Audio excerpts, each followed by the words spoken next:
καλά, ευχαριστώ για τα ωραία σου λόγια. Επόμενος τηλεθεατής, ο τελευταίος, και τον ακούμε. Καλησπέρα, χρόνια πολλά. Ναι, καλησπέρα, χρόνια πολλά. Είμαι ο Κώστας Ανδρέου. Ναι, κύριε Ανδρέου. Ναι, λάμνε φέρ τον γέρον δίπλα σου. Οι ντομάτες στην Αγγλία εν δυο σελίνια το καθέναν. Εγώ μόνον έχω 10 σεντ μες στο μπούγκα μου.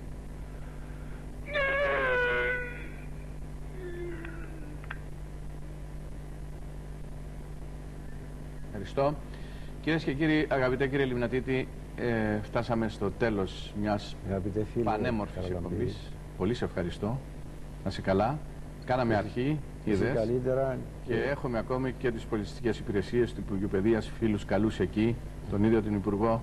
Νομίζω η πολιτεία τιμά και τουλάχιστον αυτό το αποδεικνύει με τον ένα ή τον άλλο τρόπο. Είναι ευαίσθητος ο... Κυρίες και κύριοι, καλό βράδυ. Καλό τρίμηνο.